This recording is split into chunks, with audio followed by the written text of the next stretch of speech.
Olá, turma, tudo bem? Bora lá para nossa leitura, mais um dia. Hoje finalizando, o livro de Ezequiel. Não sei você aí, mas eu fico muito feliz em chegar até aqui, em terminar esse livro tão maravilhoso, tão tremendo, em que Deus tem falado tanto com a gente durante essas últimas semanas, né? Tem sido muito bom meditar novamente no livro de Ezequiel. Outras revelações, outros entendimentos o Senhor já tem trazido ao nosso coração esse ano, graças a Deus. E eu tenho certeza que cada vez que a gente for meditando, o Senhor vai trazendo mais clareza, mais entendimento, porque é assim que o Espírito Santo trabalha. Ele é paciente, ele é longânimo, ele tem uma maneira toda especial de ensinar a minha vida, a sua vida, de acordo com a nossa maneira de entender e de compreender. Isso é muito bom. Vamos orar então e a gente em seguida já começa a nossa leitura de hoje. Jesus, muito obrigada por essa semana que já está caminhando. Hoje já é quarta-feira, Senhor, e nós só temos a te agradecer, Pai, por tudo que o Senhor tem feito até aqui, por tudo que o Senhor já tem compartilhado conosco através do teu Espírito, no nosso Espírito. Temos sentido tanto, Senhor, a tua presença em cada leitura, em cada momento que o Senhor tem estado conosco, na oração, nos nossos devocionais, nos estudos. Senhor, como tem sido bom para passar esse tempo com o Senhor todos os dias. Como tem sido bom, Senhor, ser ministrado pelo Senhor, alimentado pela palavra.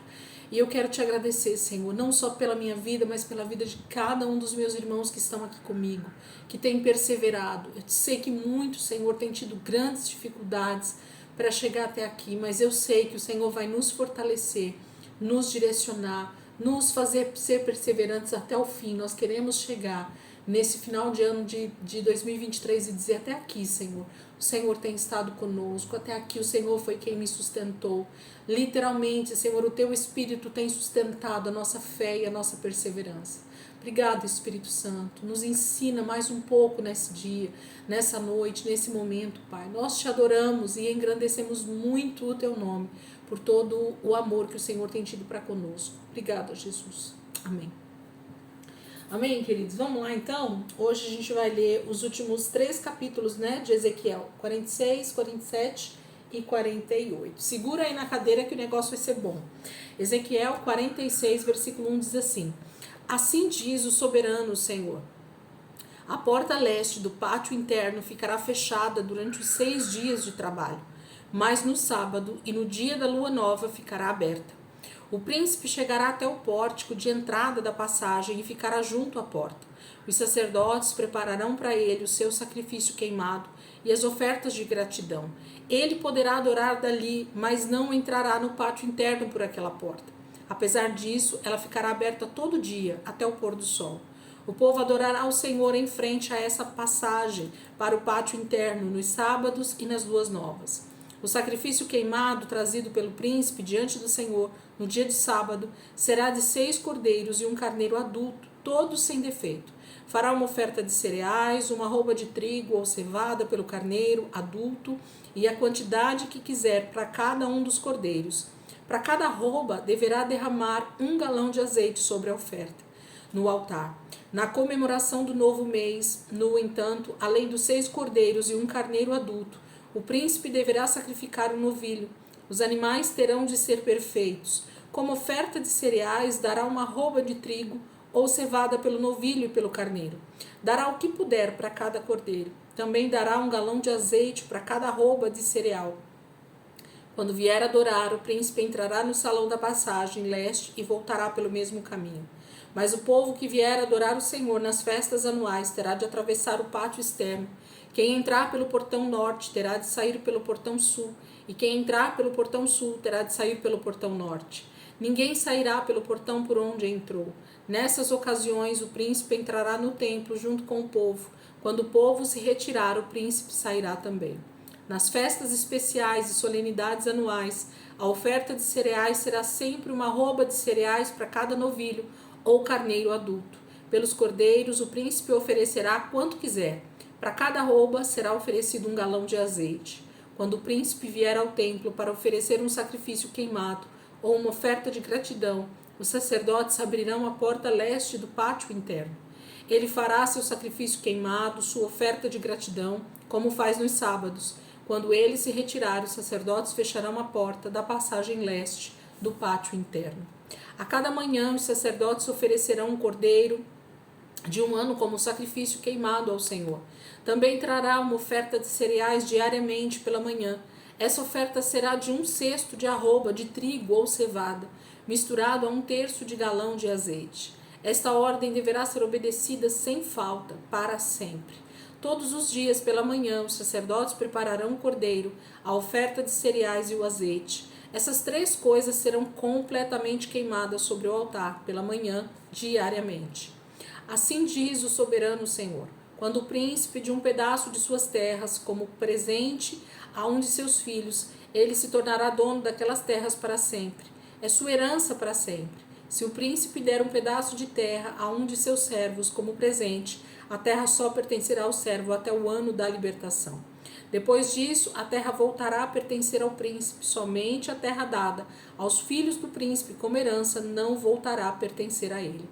O príncipe fica proibido de tomar para si terras que pertencem ao povo. Ele não poderá explorar o povo. Quando quiser deixar herança a seus filhos, que deixe de suas próprias terras. Assim o meu povo não perderá suas terras e não precisará ficar mudando sua morada de um lado para o outro.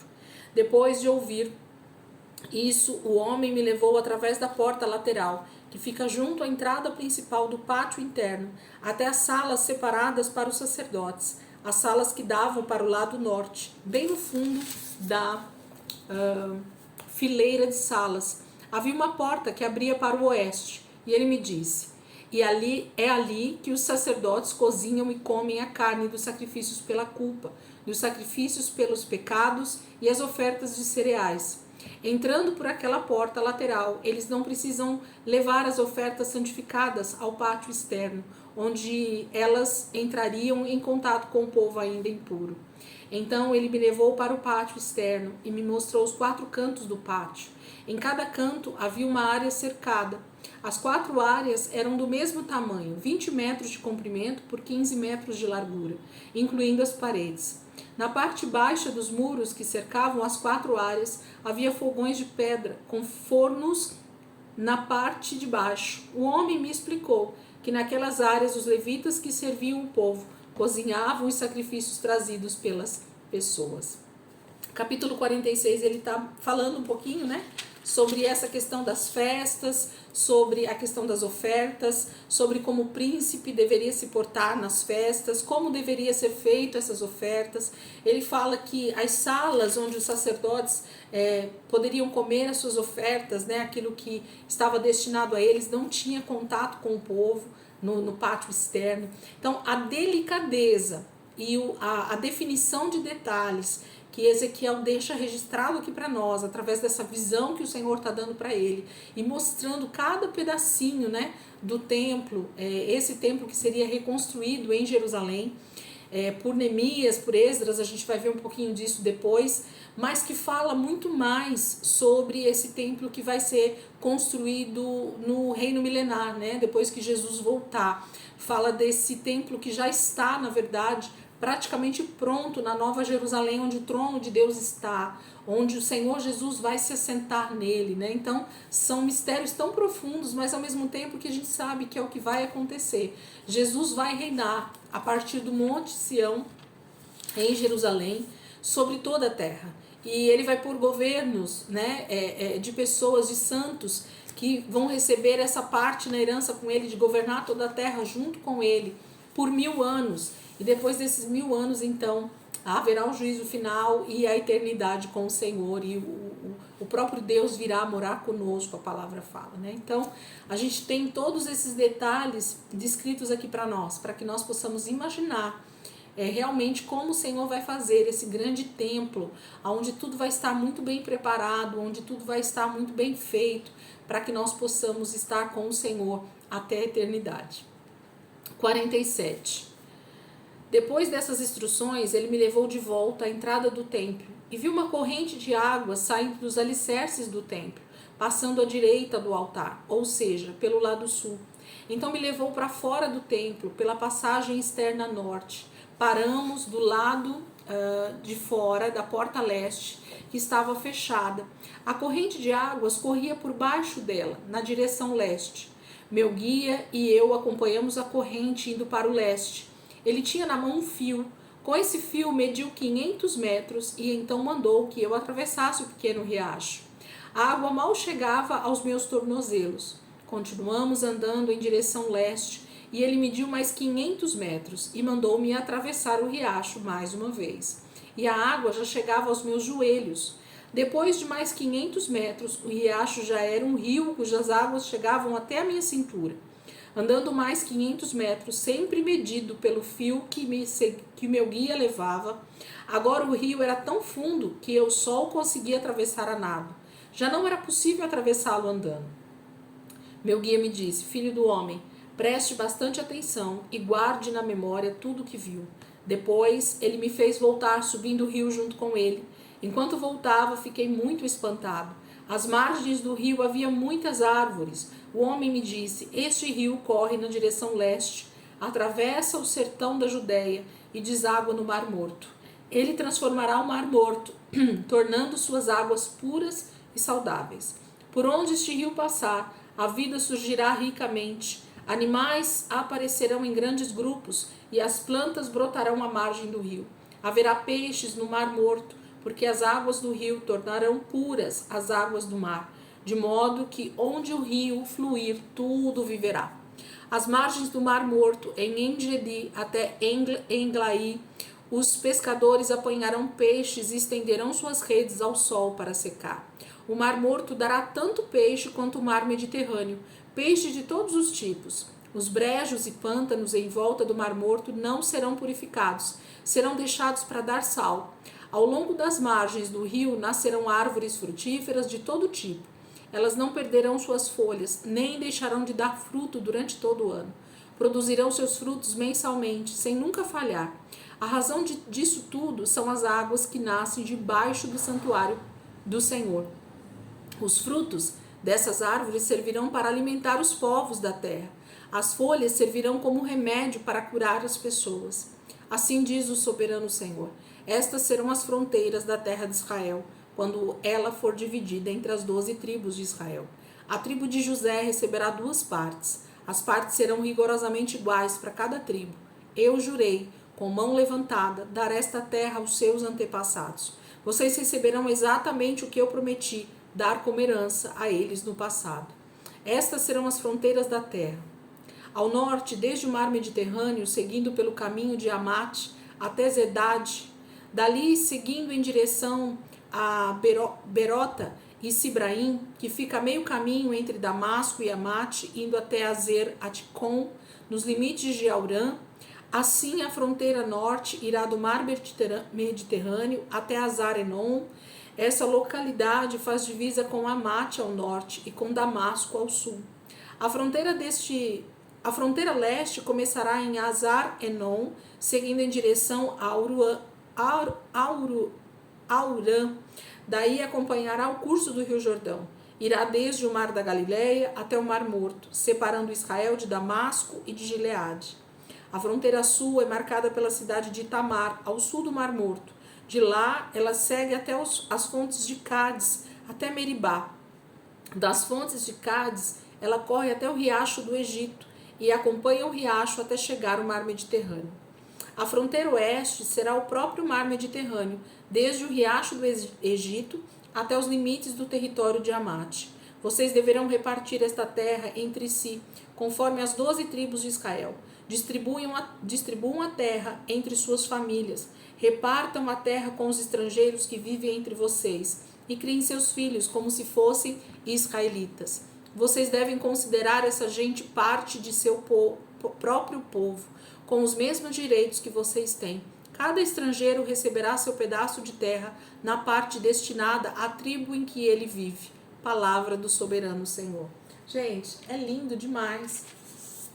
Se isso não for uma visão escatológica, então eu não sei o que é, porque na verdade eu não consigo ver esses textos de Ezequiel mais de forma para hoje, muito menos para o tempo de Ezequiel.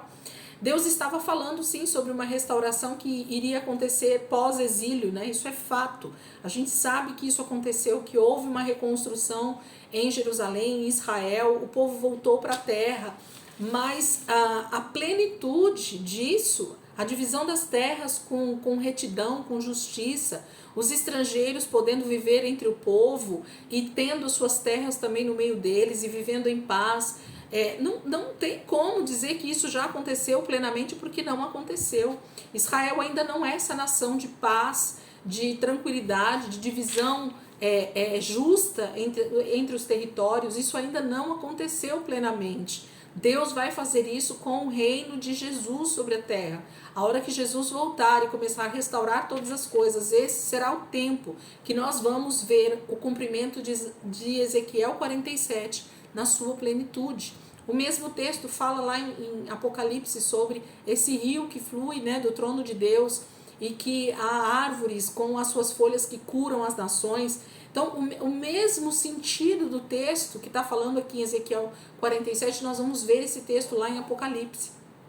Então, guardem no coração de vocês e percebam como o Senhor já está falando coisas muito futuras, que Ezequiel nem imaginava, que Israel não imaginava o que iria acontecer, mas Deus já estava deixando registrado aqui para nós, porque para Deus um dia é 1000 anos e 1000 anos é um dia. Então Deus não trabalha no nosso tempo cronológico, né? Deus não tem essa cronologia que nós temos. Deus é muito maior, Deus é muito mais soberano em tudo que Ele faz. Ele olha o fim desde o começo. Então, Deus já tem tudo planejado como vai ser desde o princípio. 48, né, que é o nosso último capítulo de hoje, finalizando aqui nossa leitura em Ezequiel. Aqui está a lista das tribos e dos territórios dados a cada uma delas. O território da tribo de Dan será o seguinte: começa na fronteira norte, vai até o mar Mediterrâneo, passando por Etlon, até Azar-Enon, que faz divisa com Emate ao norte e Damasco ao sul, terminando no Mar da Galileia. O território de Asser fica imediatamente ao sul do território de Dan e tem as mesmas fronteiras a leste e oeste. A parte da terra que pertence à tribo de Naftali fica ao sul da terra de Asser, com as mesmas fronteiras a leste e a oeste. Fazendo divisa com Naftali, tendo as mesmas fronteiras a leste e a oeste, vem o território de Manassés. A seguir, sempre em direção ao sul, com as mesmas fronteiras a leste e a oeste, vem o território da tribo de Efraim, que margeará o território de Manassés do leste ao oeste. Ruben terá o seu território, que margeará o de Manassés do leste ao oeste. Judá terá o seu território, que margeará o de Ruben do leste ao oeste. Ao sul do território de Judá fica a parte santa da terra, separada para o Senhor. Esta parte mede 12,5 km de largura e tem as mesmas fronteiras leste e oeste que os territórios das tribos. No meio dessa faixa de terra fica o templo do Senhor. A área especialmente destinada para o templo terá 12,5 km de comprimento, por 5 km de largura. Em volta do templo, nessa área separada de 12,5 km de comprimento ao norte e ao sul, e 5 km a leste e a oeste, viverão os sacerdotes que servem no templo, a família de Zadok. Eles cumprirão seu dever e não se deixarão levar pelos pecados do povo de Israel, como aconteceu com os outros levitas. Por isso, terão essa parte muito especial na terra, quando ela for dividida. Essa parte será santíssima e fará divisa com a faixa de terra separada para os levitas. Esta terá as mesmas medidas da área separada para o templo e os sacerdotes, 12,5 km de comprimento, por 5 km de largura. Esta terra separada não poderá ser vendida, trocada, nem arrendada a outras pessoas, porque é terra santificada, separada para o Senhor.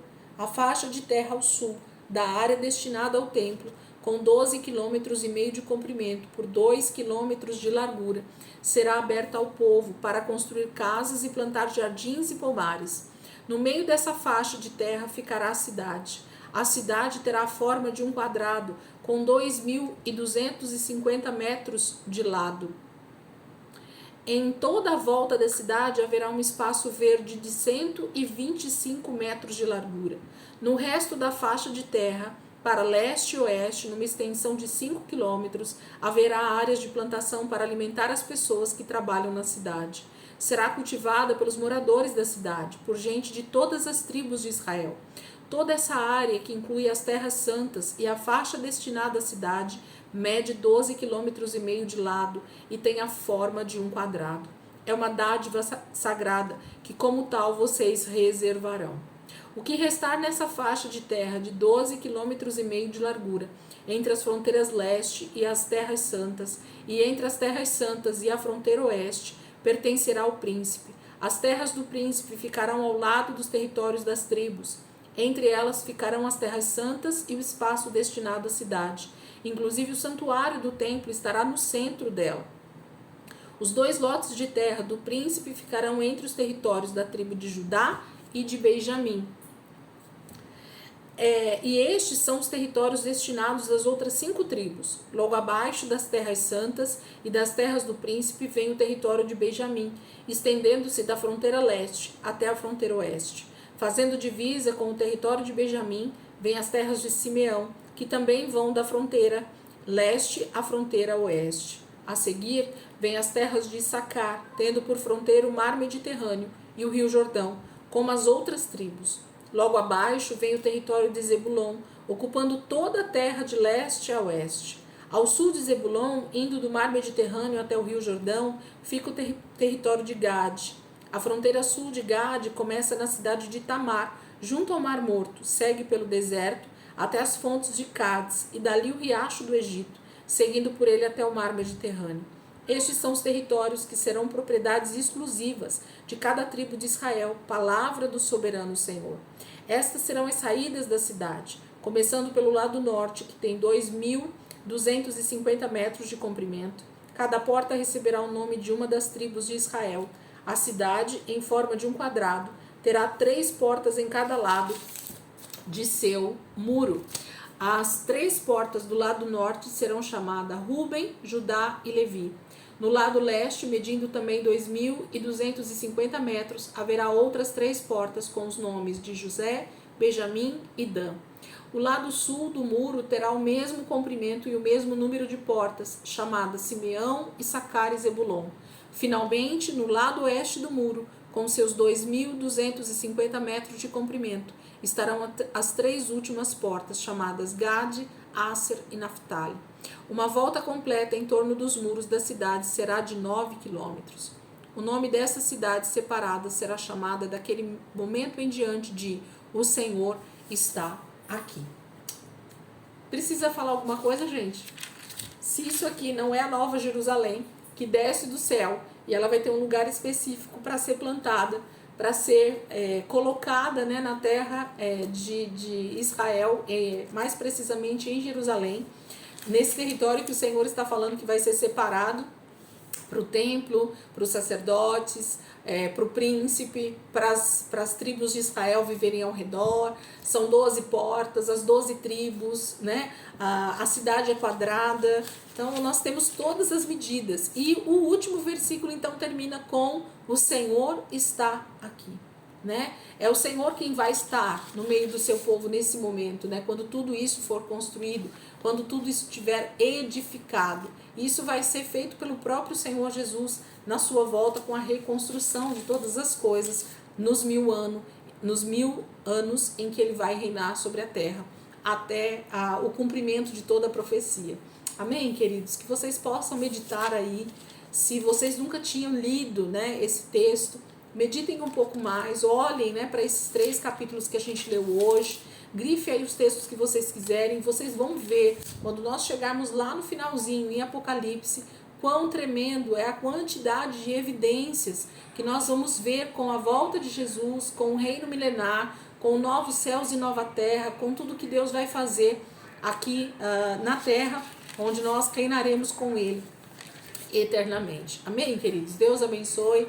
Ótima quarta-feira aí para vocês. E amanhã, se Deus quiser, a gente vai voltar para ler o livro de Joel, o profeta Joel, profeta pequenininho, né, um dos profetas menores. Ele tem 3 capítulos, o profeta Joel, mas pensa num livro profético tremendo e maravilhoso que ressoa até os dias de hoje, vai ecoar até a volta de Jesus, o texto de Joel. Amém, queridos? Deus abençoe. Amanhã, se Deus quiser, a gente está aqui de volta para continuar nossa leitura em nome de Jesus.